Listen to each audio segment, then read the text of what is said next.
Welcome into the Air Raid Hour, your go-to podcast for all things Buffalo Bills.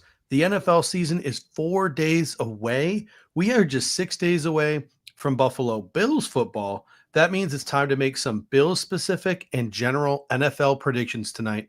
Going to have a little bit of fun. All that and more, but first.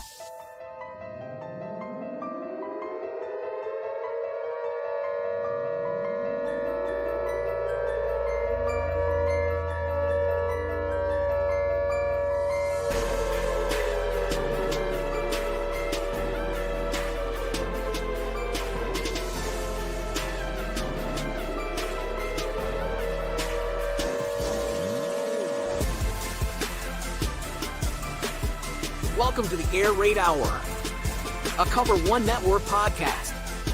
Here are your hosts, Judge Mathis and Tilt Money. Welcome in, ladies and gentlemen, to the Air Raid Hour. My name is Steve Mathis. You can find me on Twitter at The Bills Guys, joined as always by my co-host Dave Tilton. You can find him on Twitter at Tilt Money. Together we are the Bills Guys. This is the Air Raid Hour presented by the Cover One Sports Network and Picasso's Pizza. And Dave, as I said in the show open, we are 6 days away from Buffalo Bills football. Now we're going to have our live pregame show Sunday morning to get us all prepared for the nuts and bolts specific to Bills versus Ravens. So that kind of gives us some time tonight to have a little fun. We're going to make some season predictions for the Buffalo Bills. We're going to make some NFL season predictions, and we're just going to sort of set the stage for what we expect this season. Yeah, what famous Avengers quote, we're in the end game now. So it's yeah, we are close. We are close. Obviously some interesting football going on in my neck of the woods tonight with Belichick and UNC playing TCU tonight. And obviously I am around a lot of UNC fans in the area where I am. My brother went to UNC, so it's quite an interesting spectacle tonight there. But yes, one of my favorite shows of the year tonight when we get to make our predictions. I kind of teased a little bit on X earlier, Twitter.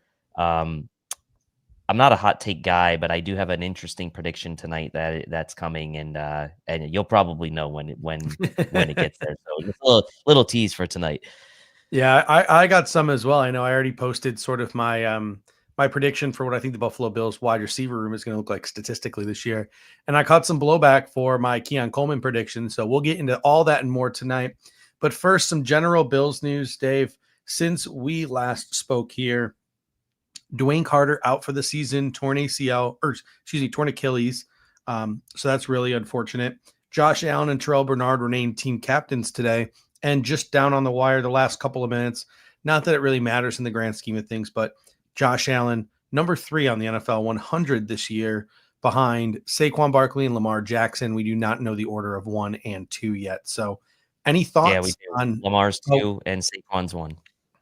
You know what? If it was going to be one of them, number 1, I wanted it to be Saquon. As stupid and petty as that sounds, and as stupid and petty as that competition is. But hey, any thoughts on any of those 3 things? The team captains. I like the fact that there's only 2. I like the Bills' approach to the team captains the last couple years. In years past, they've kind of had like 3 on each side of the ball and some specialty, they've done it differently, but the last 2 years being consistent and just having like the 1 captain on offense, 1 on defense. To me, I like that because it's like, hey, these are the guys that represent each side of the ball for us. And also it kind of, I think, takes out some of the, I don't know if you want to call it like ego a bit, right? For having like 2 or 3 guys versus just having 1. Cause there's people saying, okay, we can make the case, like Christian Benford should be a captain, but by doing it this way, you are literally picking the heart and soul of each side of the football and narrowing it down to 1 guy. And I do like that. So that's my thought on the captaincy. I'm glad they ran it back this year. Hard to believe it's Josh Allen's going in to his 8th season already. Time sure does fly when you have a quarterback this good. Yeah. And, elsewhere too, college football, so back. Right. Like it was so nice to turn on the television this weekend and just have like nonstop football going on. I mean, this is a Buffalo Bills podcast, but you know how much we love the draft, and you guys are going to be hearing us probably talk about prospects throughout the year. I've already got my favorite wide receiver in Jordan Tyson out of ASU, my neck of the woods. Fear the Fork. If you guys have never heard of Jordan Tyson, go look up some Jordan Tyson highlights from Saturday night against Northern Arizona. He's an absolute dog, so don't sleep on him. I've already got my favorite backup quarterback candidate on day 3 of the draft, and Jalen Daniels out of Kansas. I've been on him for a while, but I really liked watching him play the last 2 weeks. You've got superstars blowing up like Caleb Downs this weekend, Ruben Bain last night for Miami, even guys who aren't draft eligible like Dylan Stewart just absolutely blowing up this weekend. So a lot of fun, and there's a lot of QB drama this year too, which makes college football really interesting. There's a ton of polarizing quarterback prospects all the way from, Arch to Cade Klubnik and a whole bunch of quarterbacks like my guy Sam Levitt from ASU in between. So we got no skin in that game because, we got Josh Allen, but it always makes college football a little bit more intriguing when there's like legit 8 to 10 quarterbacks who have some legitimate name recognition and star power. Yeah, for sure. And you mentioned Jordan Tyson. I covered him a bit and during the summer scouting series when we did wide receivers. So a lot of the people in here hopefully already heard the name. We kind of talked about him. He's PFF's wide receiver 1 heading into 2026 draft and their 14th overall prospect. So certainly a guy to keep your eye on. Obviously missed the playoff game, the college football game a year ago because of the shoulder injury, but absolutely went on a tear the second half of last season and is already starting off on a tear this year. So that's really cool to see. On Dwayne Carter, obviously super unfortunate situation for him. This may sound bad, but I'm not I feel bad for him because it certainly stunts the development after he was already injured a year ago. Mm-hmm. But I also wonder about how much of an impact he really was going to have on the team this year. Obviously, you don't want to see him get injured because you want him to continue to grow. Use the 3rd round pick on him. We had talked about he might have been on the fringe anyway of the roster. Now you basically already have an out for Ogunjobi coming back after week 7 if you want to have 5 defensive tackles on the roster with Carter going to miss the whole year. Unfortunate for him and his personal development. As far as impact on the field for 2025, though, I'm not sure it's a huge impact. And it sounds bad, but yeah, more so feel bad for him personally because he is a good dude and he's battled through it already so far in his career. Yeah, no, I'm rooting for the kid. I hope he comes back next year and he earns his way back into the rotation. But I do think week 1 he was going to be a healthy scratch. I think Jordan Phillips was going to play week 1 against the Baltimore Ravens. I didn't see a world where the Buffalo Bills were going to go into week 1 with Oliver Jones and 2 rookies and Daquan Carter. I think they were going to want the veteran experience of a Jordan Phillips. So I think he was going to be an active week 1 either way. Again, don't want to see a guy get hurt. Want to see him to continue to develop. We never know what could have happened over the course of the season with other guys going down. He could have stepped up. Something could have finally clicked at any point, during the season, and he could have been the player the Bills wanted him to be. And obviously that is not going to come to fruition now with the injury. And hopefully next year he can come back and he can get back on the right track. So that entire draft class, right? Like Keon Coleman missed a huge chunk of his rookie year with a wrist injury. Dwayne Carter missed a huge chunk of his rookie year. Now he's got the torn Achilles. And Cole Bishop has pretty much missed 2 training camps. So the first 3 picks of that draft have not had great injury luck. Yeah, and obviously we're going to talk a lot about Keon Coleman tonight because of your post he made, and it's a prediction show.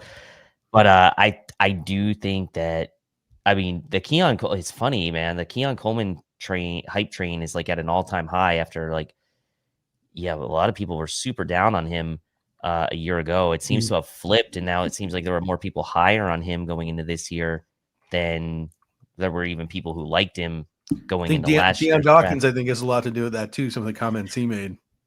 I'd say so. And obviously we've heard nothing but rave reviews about Keon Coleman through training camp. And we talked about at the end of last week's show, maybe Hard Knocks would feature Keon Coleman a bit on their last episode. They didn't at all. So there's only one episode left tomorrow, and it's probably not going to have him much on there.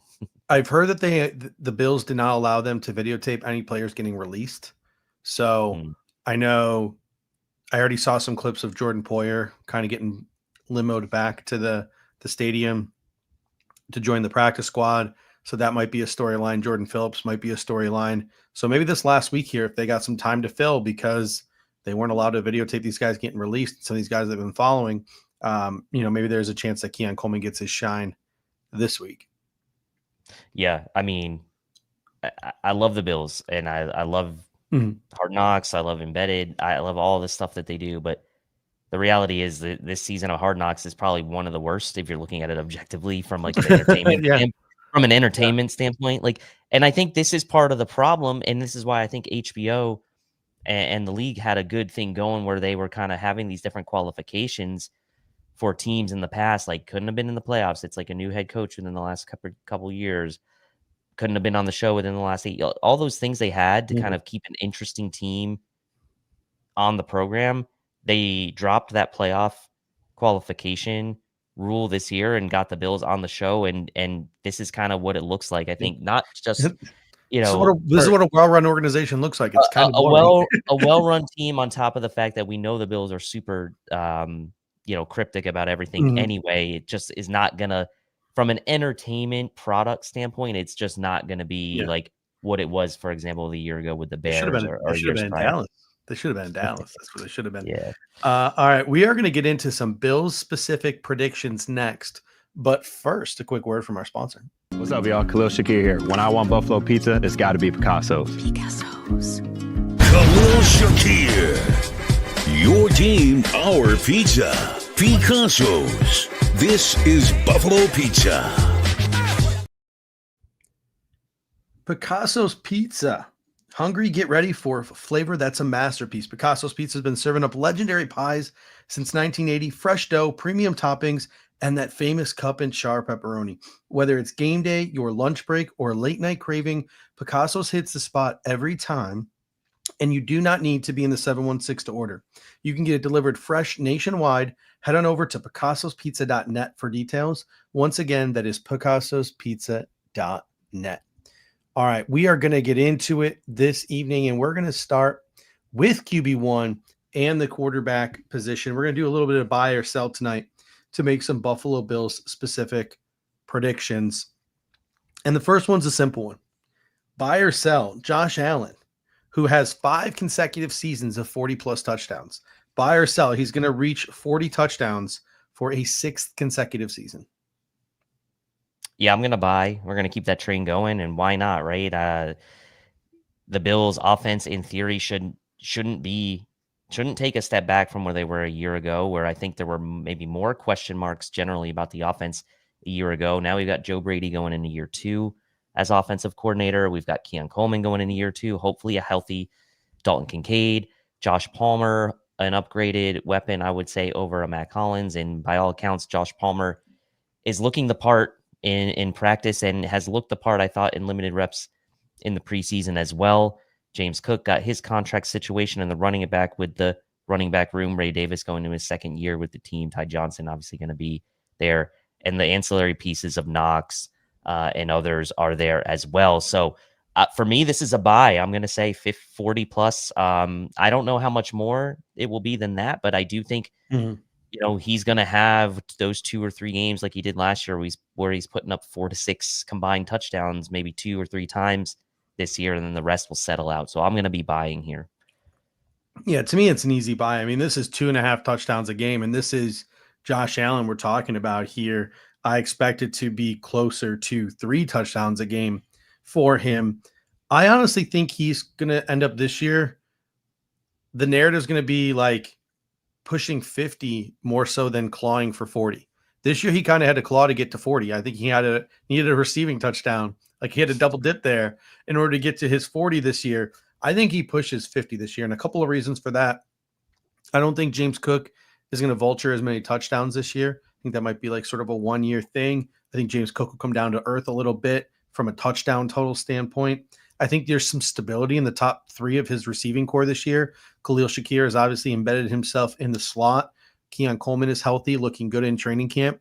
And Josh Palmer, I think, is going to bring a lot more consistency to the other boundary. I think that's going to help Josh Allen out a lot as well. And he's finally got Dalton Kincaid healthy. And I think the Buffalo Bills are going to finally find some consistency there between Allen and Kincaid. So all of that, I think, is going to be a perfect storm where By the season's end, we're going to be talking about him pushing 50 touchdowns more so than him clawing to try to get to 40. Love it. Buy or sell. We're going to stick with Josh Allen here. There's 2 buy or sells with Josh Allen. Josh Allen wins back-to-back MVPs. Yeah, spoiler alert for my awards later. I'm going to sell on this. I don't think he's going to win the MVP this year. And the reason I say that is just mathematical, right? I just think mathematically it's just going to be so difficult for him to do that. I still think he's going to have a phenomenal statistical season, like we said, 40 plus TDs.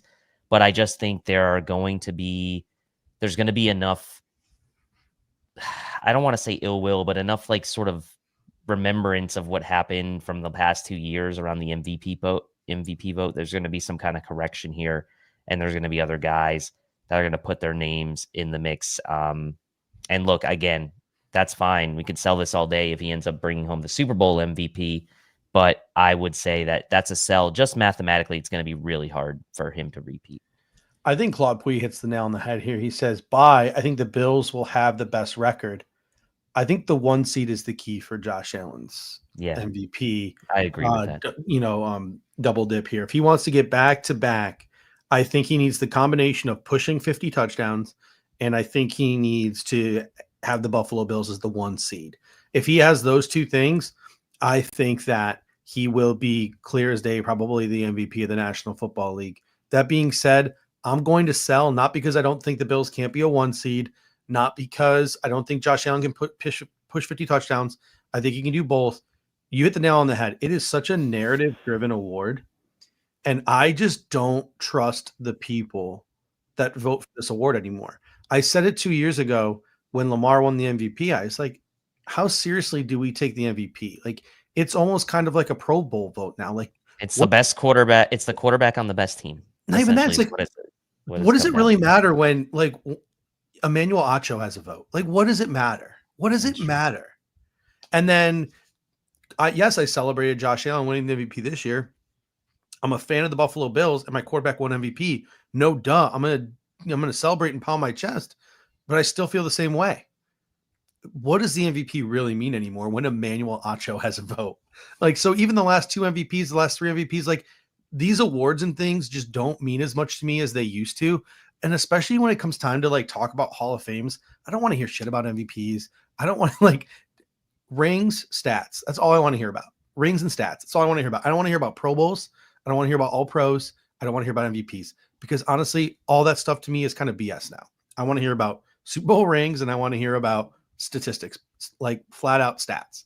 Those are the things that I want to be part of the conversation when it comes time to like Canton and legacies and things like that. Cause I don't know how much the MVP holds weight with who's given the right to vote for these awards. All right, on to the next here. Moving down the depth chart, we're going to go with James Cook, and we're going to have a conversation here centered around the running back position. In 2024, James Cook played 45% of the Bills' offensive snaps. Now, the asterisk here is that he did miss 1 game due to injury. Ty Johnson was next with a 29% snap share, and Ray Davis came in at a 24% snap share. So my buy or sell to you here, Dave, and people in the comment section, is this. James Cook gets over 50% of the Bills' offensive snaps this year. Yeah, I would say barring health, right? And we're assuming right now, fully healthy, I'm going to buy. I think he will be over 50%. I think it would be, look, I don't think it's going to be like 75%, right? Mm-hmm. I think it's going to be in that 50 to 55, maybe close to 60%. But I don't think if you're coming in seeing that contract, I don't think that automatically means he's going to be at a 75, 80%. Like, he's not a bell cow type of guy, but he will be over 50% this year.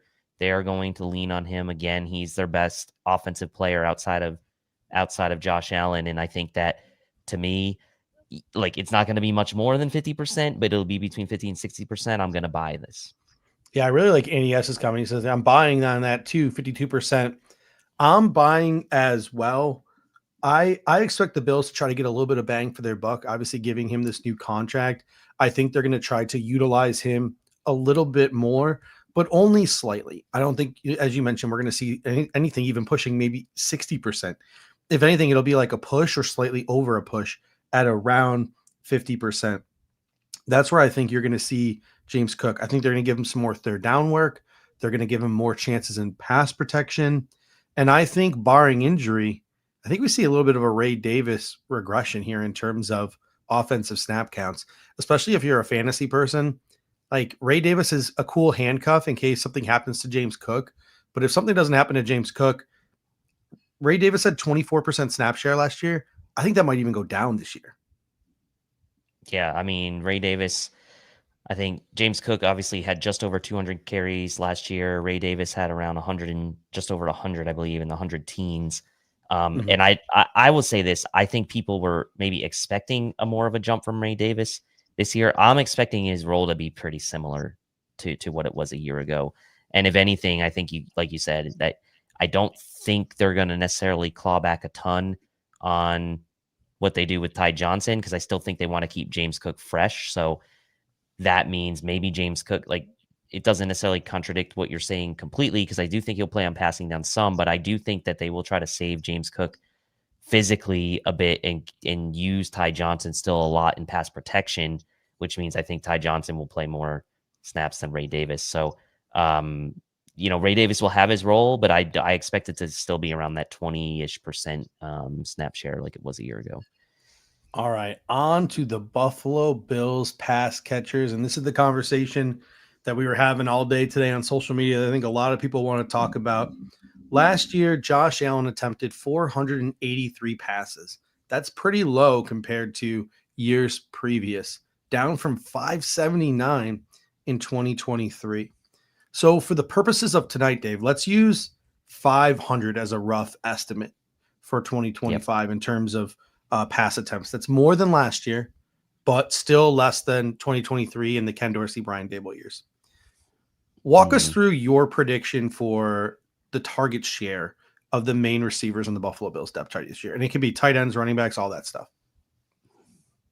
Yeah, so you kind of got to start like 500, pretty close to the 483 from a year ago. So you start looking at, okay, well, who led this team in targets last year? Khalil Shakir led the team in targets with 100 targets a year ago. So let's start there and give Khalil Shakir 90 to 100 targets. I'll say 100 of that 500 again this year. I think that's totally fair. I still think he's their best weapon in the passing game, and I would predict that he'll get around 100 targets again. From the tight end position, look, I mean, last year Dalton Kincaid still got 75 targets, right? And in 13 games. Dawson Knox got another 33. So you're talking about, 110, 115 targets across the tight end room. I don't know that 75 number for Kincaid and 33 number for Knox combined is going to go up all that much. So you say, like, okay, maybe it goes up slightly, 120 odd targets, let's say, for the tight ends, because people are expecting a bounce back season from Dalton Kincaid, but he did get 75 targets a year ago. That's not a super low number, albeit he wasn't super productive with that number. So I think that's fair to say that the tight end room, 120, 130 is probably the maximum there. And then you start to go down the rest of the list. Keon Coleman, 57 targets a year ago. Mac Hollins, 50. Curtis Samuel, 46.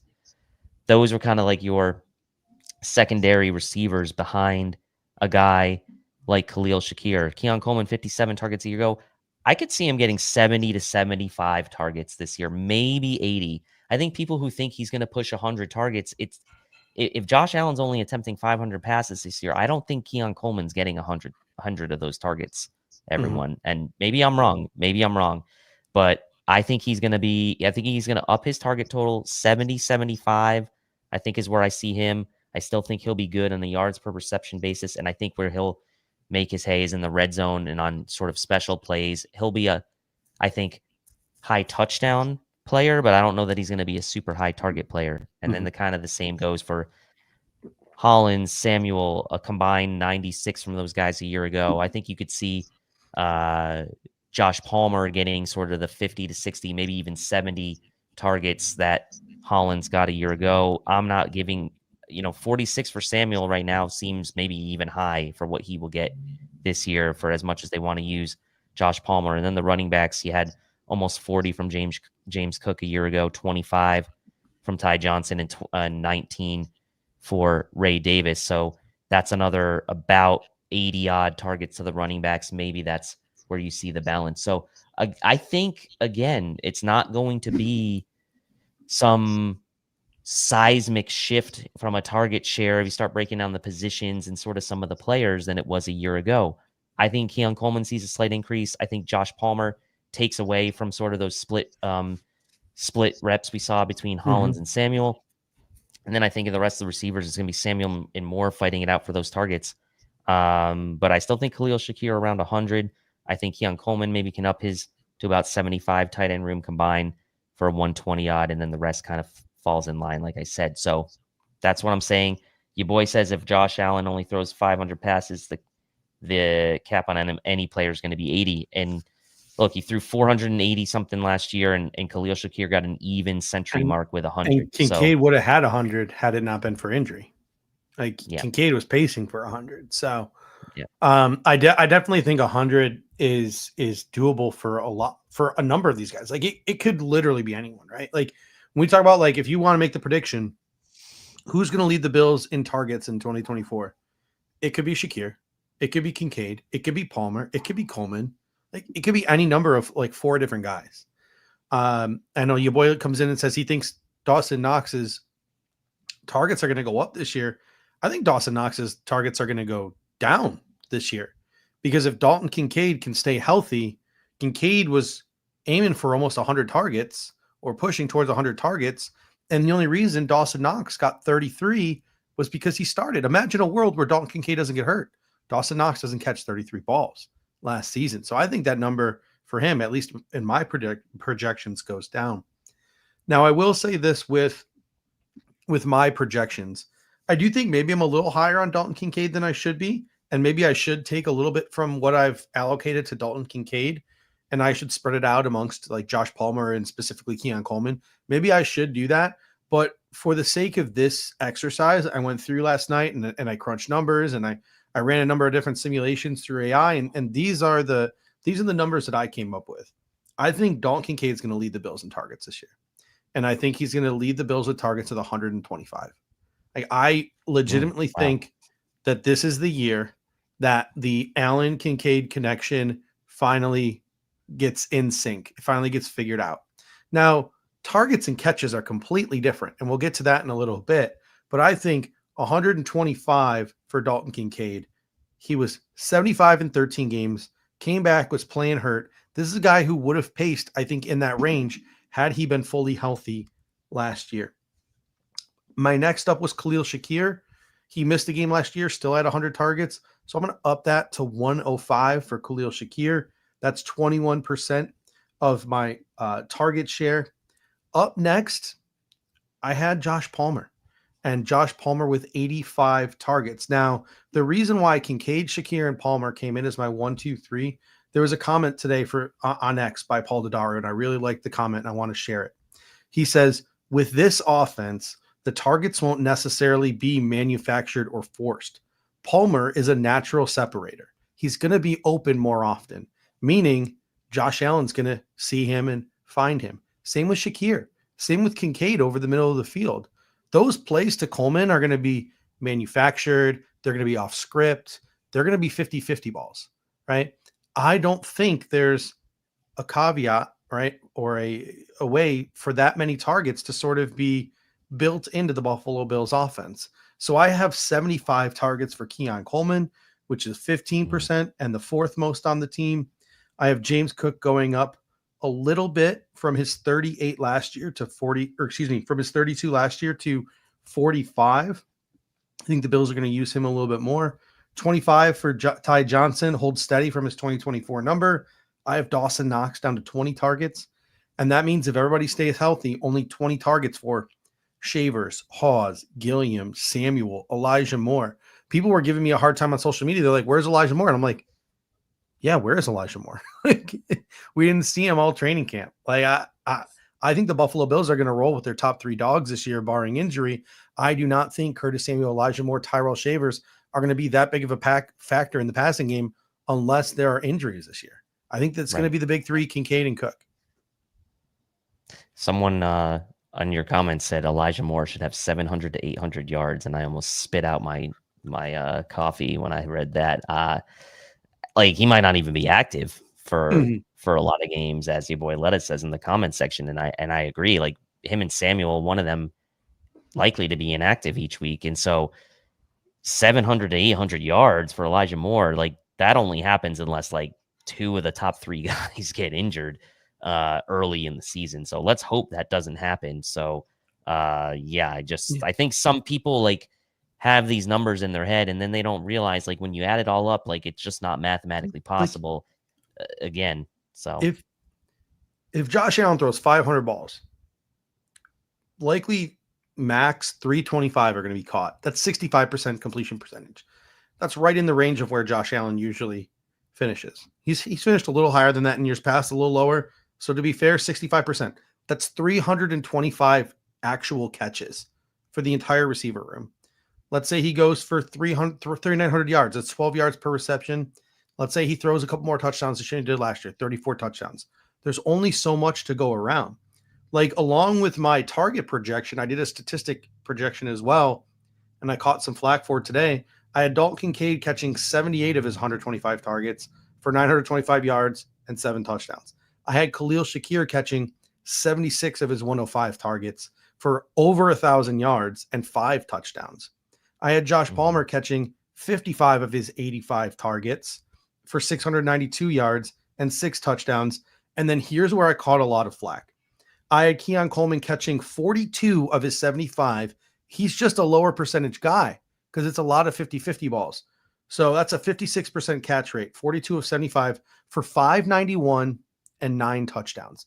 And I caught a lot of flack for that. They're like, if Keon gets less than 800 yards, it's a disappointment. If Keon gets less than 10 touchdowns, if Keon's not our leading receiver, full stop. If Keon Coleman averages 14 yards a catch and scores 19 touchdowns, that's a success. 9 touchdowns. What did I say? 19. Oh, okay. If he scores 19 touchdowns, we're good. 9 touchdowns. We're solid, right? 14.1 yards per catch would have put him in top 25 of receivers in the National Football League last year in yards per catch. Top 25, right? That's there's you know what I'm saying? Like, that's better than some number ones on other teams. And it would have put him top 10 in touchdowns last year. If he's just part of that room and he can contribute explosive plays, he can be clutch on third down, he can get after it in the run game, and he can give me 9 touchdowns in the red zone. Dude, I don't need him to be a 1,000-yard guy. I don't need him to be an 85 catch guy. I don't need him to be a 15 touchdown or 19 touchdown guy, right? I just need him to be a solid contributor in the room. And as maybe even more years progress and maybe some other receivers fall off, maybe those numbers improve even more and he can push like the T. Higgins of the world and things like that. But for right now, the way that everybody eats in this Buffalo Bills locker room and this Buffalo Bills offense, I don't need Keon Coleman to outpace Ladd McConkey, because guess what? The Los Angeles Chargers are going to be one and done in the playoffs, and the Buffalo Bills are probably going to be playing 1 week away from the Super Bowl or 2 weeks away from the Super Bowl. So I just need Keon to be a part of that. I don't need him to put up a bunch of gaudy numbers and be done the first week of the playoffs. Yep. Yeah, and look, and as people saying, if like, okay, maybe he is better than, maybe his success rate, his catch rate is better than a year ago because he's got better chemistry.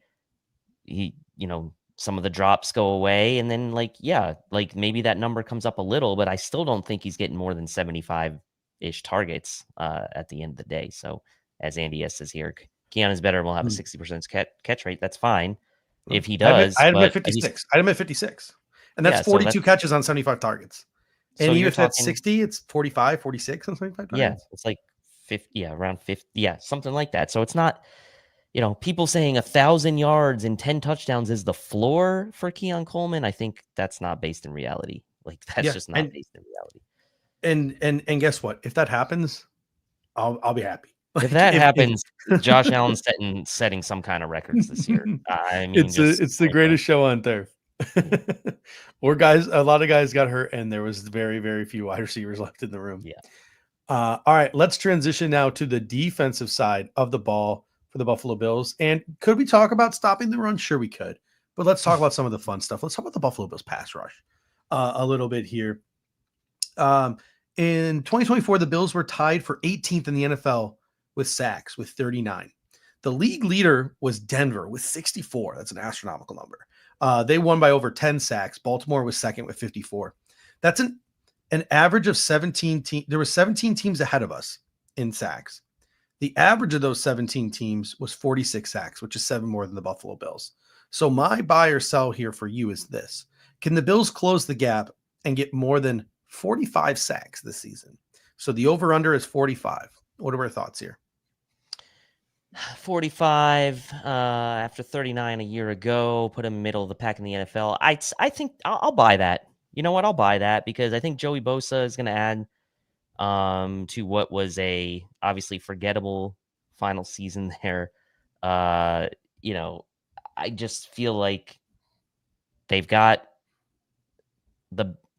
I say this every year. I feel like, oh, the Bills finally have the right mix on the defensive line. But 2 years ago, they were near the top of the league in sacks. So I'm going to say buy on this. I'm just going to pull up their 2023 stats. I don't have it in front of me, but I believe they were near the top of the league in sacks in 2023, if I'm not mistaken. So I don't see any reason why they can't get to 45 this year. And so, yes, I'm going to buy that. And while you're giving your spiel, I'm going to go to I'm going to go check out the 2023 team stats. Yeah, I'm actually going to sell because I think at most, I think it'll be a push. I think they can get around 45. Maybe they get over, but I think they'll get somewhere in the 43, 44, 45 range. It'll go up, but I don't think it'll go up incrementally. But I do think from the 2025 Buffalo Bills, you're going to see more 5-6-man blitzes, which I do think will equate to more sacks for this football team. So Rousseau's going to get some more ones. 54 sacks in 2023 was 4th best in the NFL. Yeah, so, they had a good year. I think that makes me a little bit more confident in a buy, but I'm still going to sell. I think it's going to be incrementally better, not markedly better. But hey, hopefully. Okay. Sacks are fun. Okay. Sacks are fun. So hopefully they get a lot more. Sounds like you set a good number then. Sounds like you set a good number. Your boy Les comes with a super chat. I always appreciate you. Your boy, he says, Snap taking the over. Bosa stays healthy all year and adds 10 sacks. Let's talk about individuals here. That's a great segue, your boy. Thank you. Greg Rousseau led the Bills with 8 sacks in 2024. In 2023, Leonard Floyd led the way with 10.5 sacks. So he had double digits. Buy or sell? Will a Buffalo Bill get to 10 or more sacks in 2025? If not, predict who leads the Bills in sacks and with how many? I think they will, and I think it will be Joey Bosa. I think that Joey Bosa stays healthy this year, and like maybe that's a hot take because he just doesn't ever seem to stay healthy. But you know, we know Groot's going to kind of settle into his like 6 to 9 to 10-ish range. I think Joey Bosa's got juice left in the tank, and I think he can bring 10 plus sacks to the defense this year. And so I'm going to buy, and I'm going to say it will be one player. In this case, it will be Joey Bosa getting 10 plus sacks, and he will be the difference in getting the Bills over that 45 total team number. And yes, I will say Bosa does it, and he's the only one. Yeah, I'm not willing to predict one individual, but I am going to buy that someone on this team gets double-digit sacks. And I think it's going to be one of Rousseau, Oliver, or Bosa. I think one of those 3 guys will get into the 10 to 12 range. I'm just not confident in which one of those, but that is my power index. I think Rousseau would be the most likely, Oliver the second most likely, Bosa the third most likely. I think you're going to see, again, more 5-6-man blitzes from the Bills. Not a lot, but more than you've seen in years past, which is going to create more one-on-one opportunities for those guys than they have seen in years past. Floyd led the team in sacks in 2023 because he was never seeing the double teams that guys like Ed Oliver and guys like Von Miller were seeing. So you saw with Leonard Floyd, he prospered and had those 10.5 sacks. So I think somebody on the Buffalo Bills defense is going to prosper the way Leonard Floyd did. And I think it'll be one of those 3, Rousseau, Oliver, Bosa. in that order. All right, let's move into the back seven now. A little bit of back seven talk here on the Air Raid Hour. And let's start with, I guess, multiple positions can be in play here. Multiple positions can be in play here. But I think linebacker, when I think of this next buy or sell, Dorian Williams led the Bills in 2024 in both combined tackles with 117 and solo tackles with 68. In 2023, it was a healthy Terrell Bernard with a much higher 143 combined tackles and a much higher 84 solo tackles. So buy or sell, a Bills player exceeds 125 combined tackles and 75 solo tackles. That's a good one. I will sell on this one. This is a tough one for me, but I'm gonna sell. And I think maybe I don't know what your answer is. Ooh. I tried not to To sneak peek on yours, but I'm selling. I I'm think buying that this so hard. okay. I'll get to mine. You can get I to think yours. I think if anybody, it would be Bernard this year, but I just think that you're gonna maybe see. I think you're going to see a lot of team defense in the back seven, and so I think the likely is Bernard. But it's hard for me to buy when we've seen so many injuries. We've seen so many guys in and out of the lineup that I know a lot of these buy sells were kind of basing it on the fact that guys stay healthy. But I'm still leaning sell on this one. I'm going to sell that we don't get a 125 total, 75 combined. I am buying. I am stupid high on these two linebackers this year. If the Buffalo Bills can stay healthy, I think the landscape is better in front of them because I think we've addressed the defensive line. I think we're going to play a little bit more man coverage this year and be a little bit more aggressive. I think we're going to blitz more. So if these two linebackers stay healthy, I'm smashing the buy. It could be Milano. But I'm silly high on Terrell Bernard this year. I think that when you look at it, at the end of the season, we're going to be in a situation where Terrell Bernard should be in consideration for Defensive Player of the Year in the National Football League, but he won't be because of his name. I think we'll be in that type of situation with a Terrell Bernard. I think he can make some plays in this defense. I think if Terrell Bernard is healthy, you're going to see 125 plus combined tackles from him. You're going to see 75 plus solo tackles from him. And I think you're going to see him force 7-8 turnovers. I think he's going to be a machine this year if he can stay healthy in this defense. And who knows, maybe I just got the linebackers wrong and it's Milano, but I'm going Terrell Bernard here. I don't think he's going to get the recognition he deserves because of his name and his position and the team he plays for, believe it or not, even though we're on national TV all the time, right? But I think he'll be one of the best defensive players in football this year. I like that. I mean, should have been maybe an all-pro in 2023, yes, right? So it's like, it's not out of the realm of possibility. I hope you're right. I hope you are right, because that would be amazing. Sticking with the back seven here again, right? We could talk about stopping the run, but turnovers are way more fun. So let's talk about turnovers. The Bills defense were turnover merchants in 2024. They were fifth in interceptions with 16. They were first in fumbles recovered with 16. They had a total of 32 turnovers, which was good for third in the league behind Pittsburgh and Minnesota, who were tied for first at 33. So buy or sell, the Bills will have 30 plus turnovers again in 2025. Oh, wow. Man, I want to say sell because I just feel like even though the Bills have been one of the better teams at turning the ball over or at taking the ball away, I should say, and you kind of look back to the last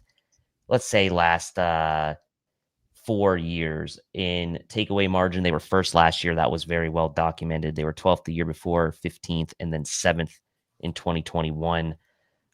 It's just so hard to sustain that. And I know that there have also been a lot of question marks still about this secondary going into the season, and where you see most, I should say most, but a good chunk of your turnovers, like you're either going to get sack fumbles, or you're going to get interceptions. And I just don't see a ton of interceptions coming out of this secondary this year. So to me, I'm going to have to sell that they're going to be under 30.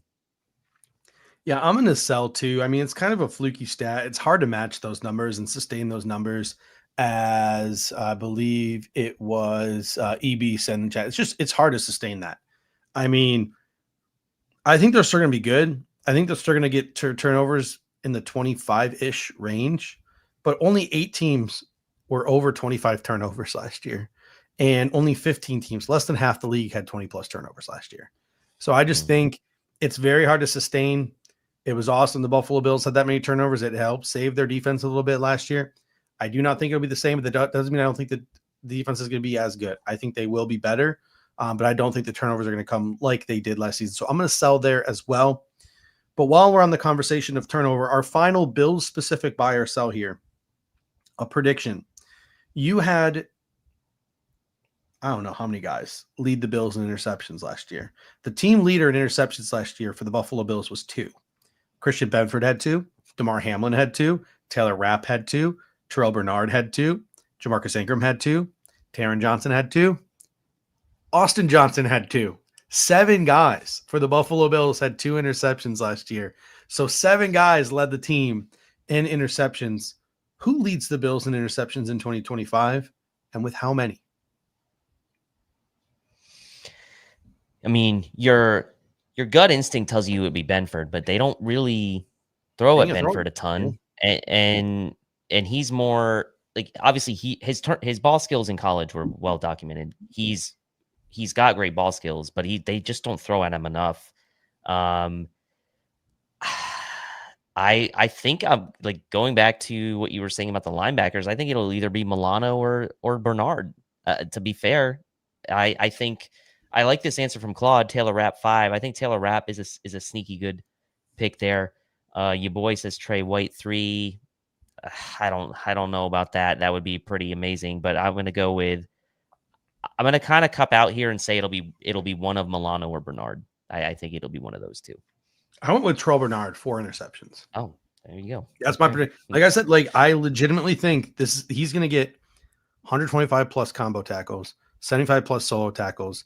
I think he's going to get 3, 4, 5 interceptions. I think he's going to force 3, 4, 5 fumbles. Like, I legitimately think he's going to have a monster year statistically at that inside linebacker position for the Buffalo Bills. So I am super high on the Nard dog, Terrell Bernard. All right, quick segue here. We're going to leave the Bills for a little bit. We'll come back to them because they're obviously a part of this.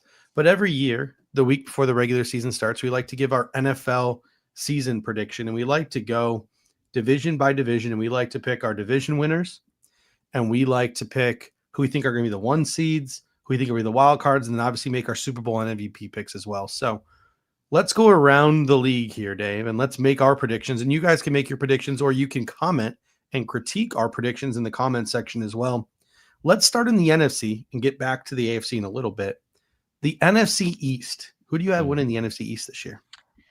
I mean, one of the easier ones, I think, for me, at least in this. I think the Eagles are going to win the NFC East again this year. I just think after that dominating performance from the Super Bowl, they got Saquon back, AJ Brown, Devonta Smith is back. I just feel like that team's going to be really tough to beat. Jalen Hurts should be an MVP candidate as well this year. So I'm going to say the Eagles. And I'm going to also just go ahead and say that I think the Eagles will be the 1 seed as well.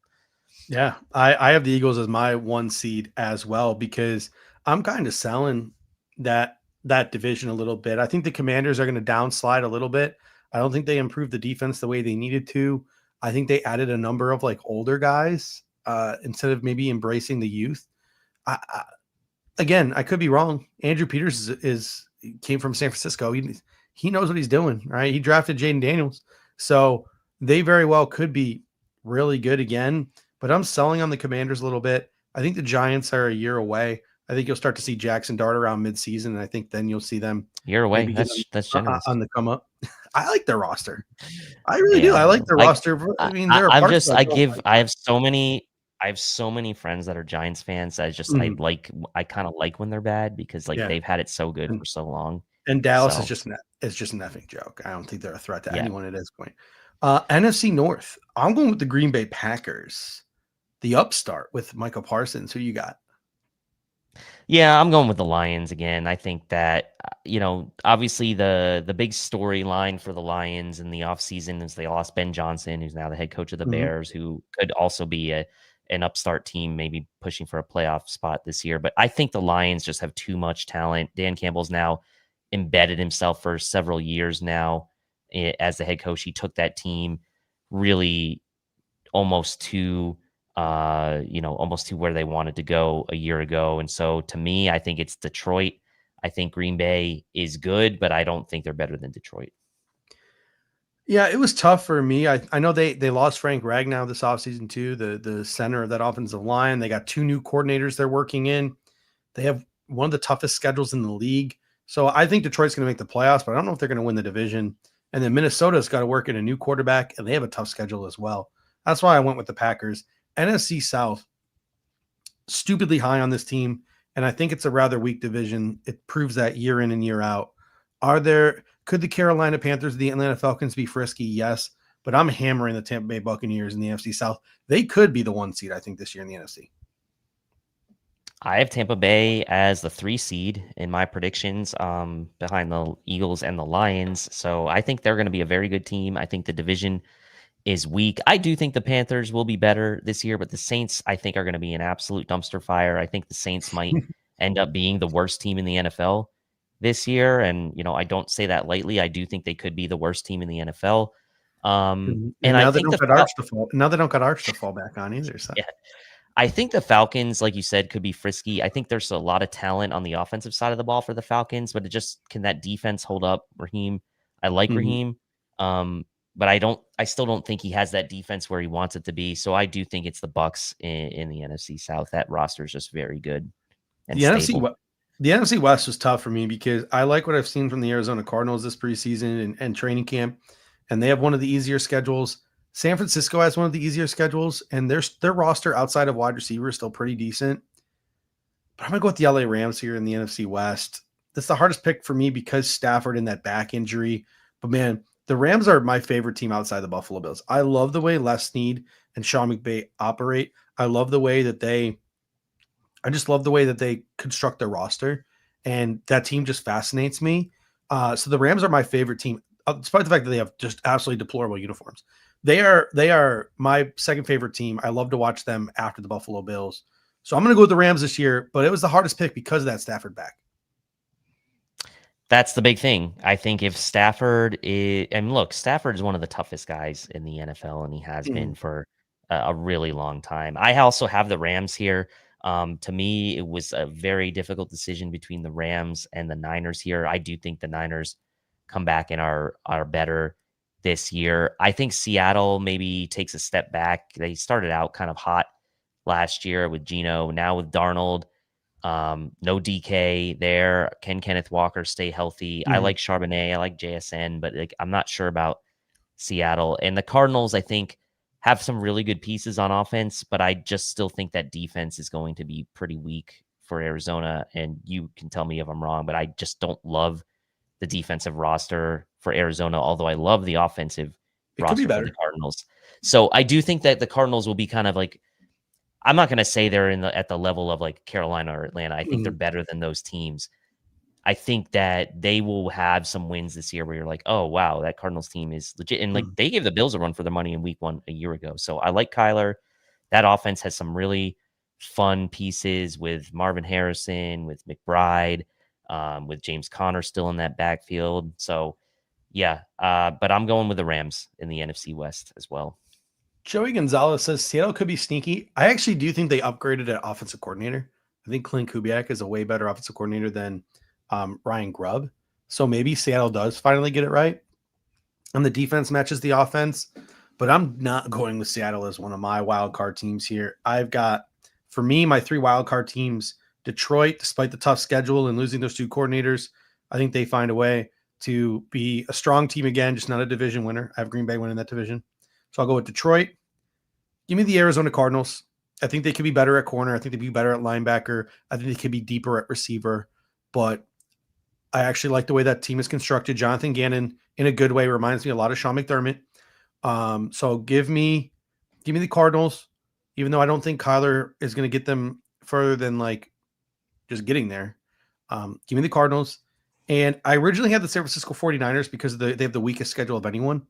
But give me Minnesota. It's hard for me to keep Minnesota out of the playoffs. I know they have a rookie quarterback, but I think Jordan Mason is going to be a big addition for them. I think they're going to run the ball down people's throats. They're going to play really good defense with Brian Flores. I'm leaving the Commanders out, I know, but I don't care. Give me Arizona and give me Minnesota for my last two spots there. Yeah, this was tough for me, and McCarthy, after seeing what Darnold did last year, sitting out with that injury, now coming in, he's going to be the guy. They let Darnold go, like they got no Sam Darnold. Jordan Addison suspended for the first 2 games. I think the Vikings take a small step back this year. I don't have them making the playoffs, although I think they're still a very good team. I think the 49ers, I have the 49ers, the Packers, and the Commanders as my wild card teams. I do agree with you, though, that the Commanders feel shaky to me as a pick here. I think they obviously exceeded all expectations a year ago with Jaden Daniels, but can they do it again this year? Do we really trust Dan Quinn? Well, no. So it was a toss-up for me here between 3 teams. I was actually deciding between the Commanders, the Vikings, and the Bears, because I think the Bears are going to be better this year with Ben Johnson, rookie head coach. But I ultimately ended up landing on the Commanders just because of Jaden Daniels and what he can be as an X factor each week. They got Scary Terry under contract now as well, so he's secured. And so for me, I have 49ers, Packers, and Commanders as the wildcard teams. All right, moving on to the AFC. Let's start with the AFC East. You got the Dolphins, right? That's who you're picking to win the AFC East? Yeah, of course. No, this is just like the layup every year. I've got the Bills, but I don't have them as the 1 seed. I have them as the 2 seed, so we'll get to that in a second. But yeah, the Bills are going to win the East. I do think the Patriots will be the second best team. Mm-hmm. And yes, and I think the order will go Bills, Patriots, Jets, Dolphins. That's my prediction of the order. Yep. Dolphins, I think, are DFL in the division this year. That's my prediction. That's not even I don't think a hot take either, but I obviously have the Bills too winning the division, and I agree with you. The Patriots will be second. Here's my thing with Miami. Miami has talent, right? Tua is a good quarterback. They got Tyreek. They got Jalen. What the hell were they doing at tight end? Since Chris Greer and Mike McDaniel have gotten there, coming from that San Francisco system where they had George Kittle and you have Trent Williams and you run the ball down people's throats, you have a non-existent offensive line. You have a non-existent tight end room.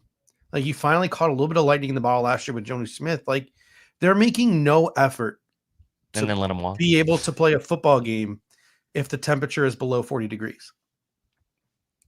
They added some pass rushers that got hurt. Unfortunately, that sucks for them. They're getting healthy now, but they lost a lot of D-line talent. Didn't replace the talent they lost. They added some pieces, obviously Kenneth Grant and Jordan Phillips. But the secondary is hot trash. But still, the New York Jets, I think, are going to be bad. 1945, wing T bad. I don't I'm not going to be mad. I'm not going to be forward mad. pass is not going to exist in the Meadowlands on game day this year. I mean, I'm not going to be mad if the Jets are really awful because it's just funny when the Jets are bad. It's just it's funny nationally when the Jets are bad, right? I do think Aaron Glenn is going to set a culture there this year. Yeah, and I do think when they get a quarterback, they will be dangerous. But this year is going to be more about just being a hard out and playing hard. I think that's going to be what the Jets are all about, more so than playing good football. Yeah. I will say this: I think the AFC East is not a good division, right? I mean, the Bills are great, but it's not a good division. It's more competitive than it was in the Tom Brady years, but it's also not good. It's also not good. Yeah. AFC North, I'm going with the Ravens. I just think they have the best roster in football. They're too good. Even in a tough division, I think they come out of it on top, and I think they're the 1 seed. Yeah, I have them as the 1 seed as well. I just like I don't want to get like super on my high horse with the like I'm confident in the Bills this year. They'll be a very good team, but I just think the Ravens, I know that division's going to be tough. They will beat each other up, but like they're still going to be so good. And Mhm. so I think the Ravens, and the reason why, again, we'll get to the MVP pick later, but I think they're going to be the 1 seed as well. AFC South, this one has a chance to make me look really stupid. Like, clip it and just shame me if I'm wrong. But I'm going out on a limb here because that's what this show is about. Give me the Indianapolis Colts to win the AFC South. Wow. Like, Wow. I think that their roster is loaded, and I think Shane Steichen can get enough out of Daniel Jones with all the weapons they have. Give me the Colts to win the AFC South this year. I think it's going to they'll be the 4 seed, but give me the Colts.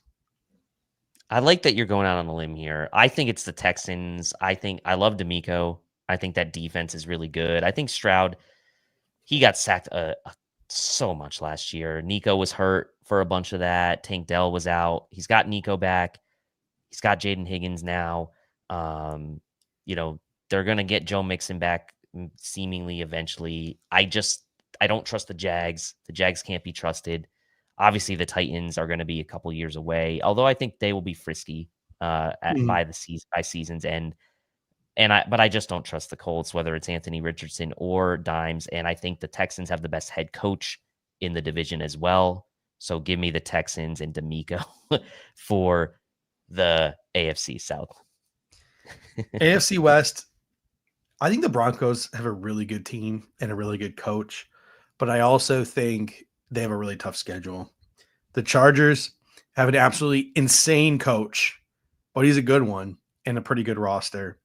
But I can't bet against Kansas City Chiefs. Not with all the Travis Kelce swan song, Taylor Swift magic voodoo that they have going on. All of the Easter eggs she's laying that she's going to be the halftime show at the Super Bowl this year too, by the way. You're ready to puke when they announce that. I'm going to take the Chiefs in the AFC West. They say, can't bet against them until you see it happen. But this is where I'm going this year. I think the Denver Broncos are winning the AFC West. Ooh, I like it. I love the Broncos this year, and I may look stupid for this, and that's fine. But you know what? I think the Broncos roster is very, very good. That defense was amazing last year. They're going to get 60 sacks again this year? Probably not, but they didn't really lose anybody on that defensive front. They have the reigning defensive player of the year, Pat Surtain. They drafted Barron. Their secondary looks awesome. Their pass rush is awesome. They got Bo Nix going into year 2. They drafted RJ Harvey to kind of pair with. He's going to eat. He's going to eat. They drafted RJ Harvey. They signed J.K. Dobbins. Ingram. Eat. Like Sean Payton is going to use Dobbins, Harvey. He's going to still use McLaughlin. Like Sutton is going to be a beast. They got Marvin Mims, who really turned it on in the end of last year. Pat Bryant, Troy Franklin, rave reviews coming out of camp from them. I know it's the Chiefs. They don't have Rashee Rice for the first 6 games. I still think they're going to be very, very good. But you know what? I want to speak something into existence here. I think this division has probably the 4 best head coaches, like collectively, of any division, between Pete Carroll, between Harbaugh, Andy Reid, and Sean Payton. Give me the Denver Broncos to win the AFC West this year. Let me speak it into existence. I'll tell you what, we didn't even talk about the Raiders here, but I'm going to make it I'm probably going to make it a part of my weekly routine to at least go and watch the YouTube highlights of Raiders games this year, because Geno, Genti, Thompson, Cooper, Bowers, I think that could be a fun offense. They're going to be, they might not be good. They might just be average, middle of the road, but I think that's going to be a fun team to watch. So shout out to the Raiders for at least being interesting and making it interesting, but I don't know how big of a threat they will be this year.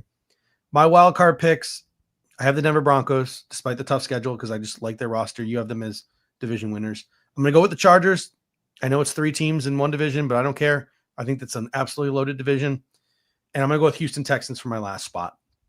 I think that the offense is a little bit better. They're going to run the ball a little bit more this year. They got a really good defense in a weak division. That means I'm leaving off the Pittsburgh Steelers and Aaron Rodgers. I don't care. I think they're not a threat. It means I'm leaving off the Miami Dolphins. Again, I don't care. I think they're not a threat. I think the most notable team I have left off is the Cincinnati Bengals. When your team is 4 guys, I don't think it's a recipe for success, because those guys are going to get hurt. They're going to get banged up, and then what? So maybe if those 4 guys can stay healthy, maybe the Bengals can work their magic and get into the playoffs, because those are 4 really insanely talented football players. But we've seen the last 2 years what happens when they don't. So I'm gonna have the Bengals off my list here. This was a tough one for me. I did put the Bengals in as a wild card team, and then I have the Chiefs and the Chargers as my other 2. Obviously, without me picking the Broncos. No Colts. No Colts. I'm sorry, no Colts. I don't think they're gonna make it. And look, you're going to look great when they do make it, right? So I have the Chiefs, Chargers. So I also have 3 teams from the AFC West. And then I have the Bengals. I think they'll somehow find a way. Yes, I'm leaving off the Steelers. Yes, I'm leaving off the Dolphins. I had even maybe for a split second considered putting the Patriots in there, but I did not. So Andy S did. It did cross my mind. It did cross my mind to consider the Patriots. I dig it. But the really the notable one, I guess you could say I've left off here, is the Steelers, and maybe the Dolphins if you want to say that. But yeah, I've got Chiefs, Bengals, and Chargers as my 3 wildcard teams. All right, on to our Super Bowl predictions here, Dave. Who do you got? Well, actually, I don't know. Do we want to do Super Bowl first or MVP first? I mean, I got all of the awards. I got MVP. Oh, I didn't go that far. I can just run them off. Run off who you got winning. All right. So look, don't be mad at me, Bills fans. I think Lamar's winning the MVP this year. I've got Lamar Jackson. I think, again, like we said in the beginning, this award can't be trusted.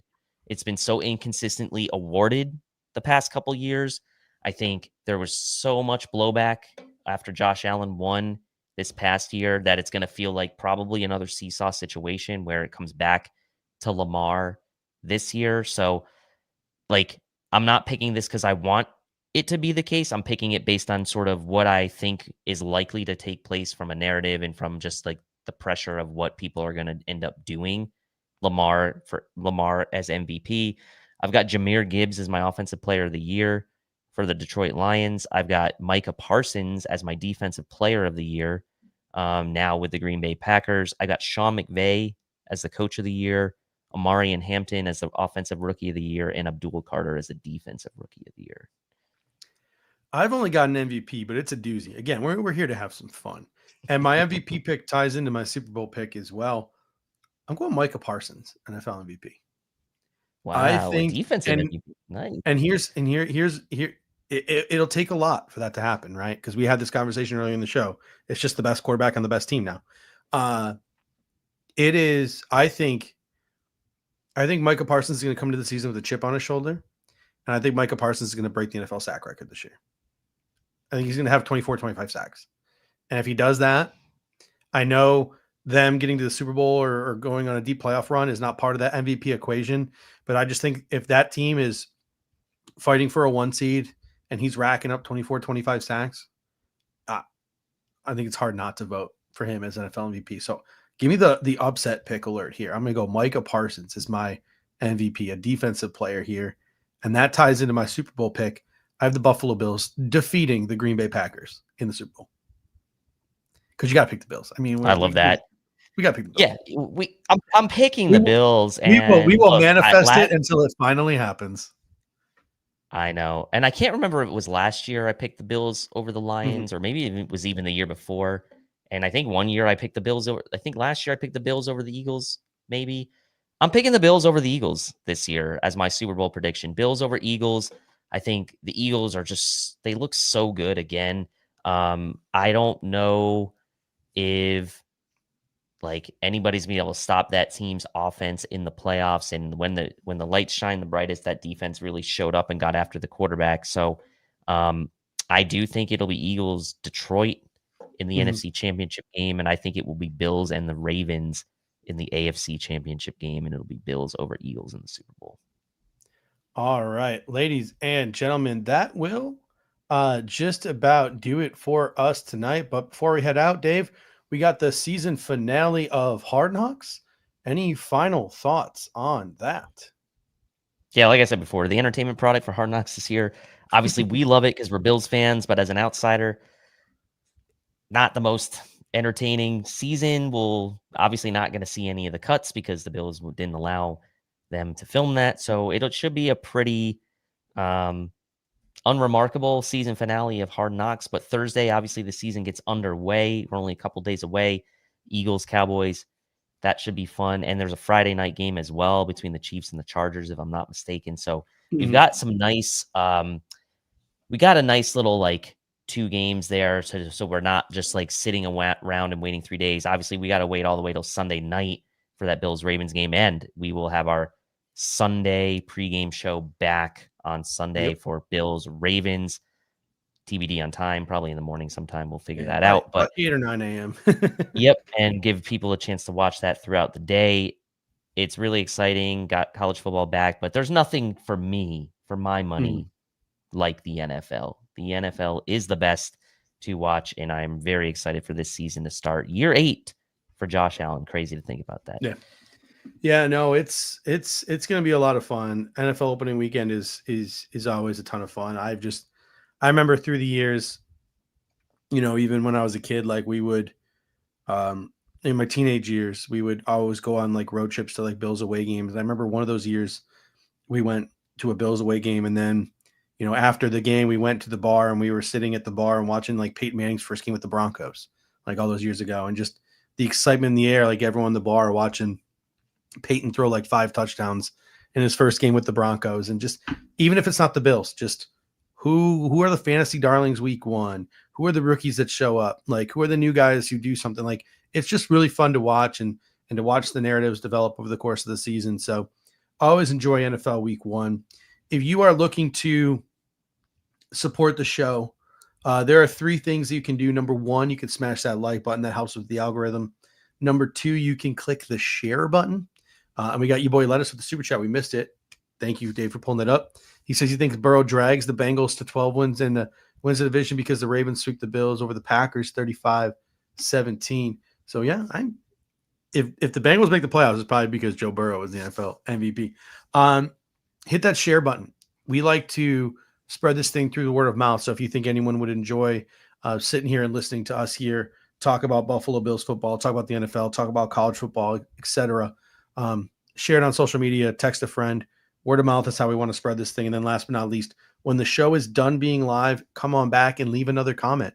It can be something you want to talk about. It can be positive feedback. It can be negative feedback. It can be a go Bills. It can be a cheers, whatever you want.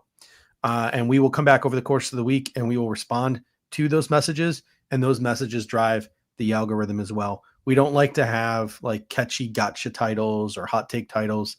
So the only way to get this show up the YouTube algorithm is through things like likes, through things like shares, and through things like comments. So if you guys can help us out in that regard, it would be super appreciated.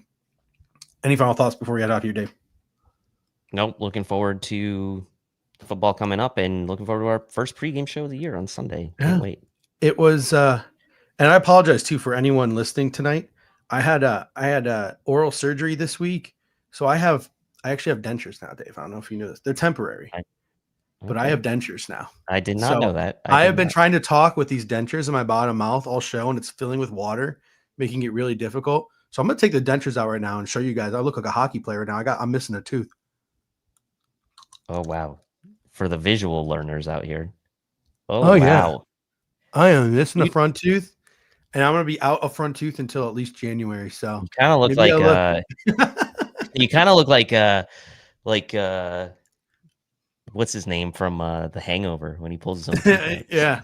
So I'm going to be without a front tooth until January when the bone regenerates and I can get it was a 20-year-old injury. The tooth got knocked out when I was like early teens, and finally the root canal kind of just gave way and the tooth fractured. So I had to get the tooth removed, had to get the bone regenerated. So for now I got the fake tooth and the dentures until I can get an implant in January. So well, I'll tell you what, the fake looks good. I didn't even notice. So there you go. And I also don't really ever show my bottom teeth when I talk, so no one could ever really tell. So if I grossed anyone out, sorry about that. But you all watch hockey, I'm sure, so you've seen guys missing teeth before. That's fine. All right. That's fine. Ladies and gentlemen, smash that like button if you like the fact that I'm missing a bottom tooth. And until next time, go Bills. Go Bills. Thank you for watching tonight's episode of the Air Raid Hour. Make sure to hit that like button on the way out. If you are catching the show on demand, leave a reply in the comment section and we will respond over the course of the week. You can always listen to every episode next day on all major podcasting platforms, including Apple Podcasts and Spotify, by searching Air Raid Buffalo. Thank you for your continued support, and as always, go Bills!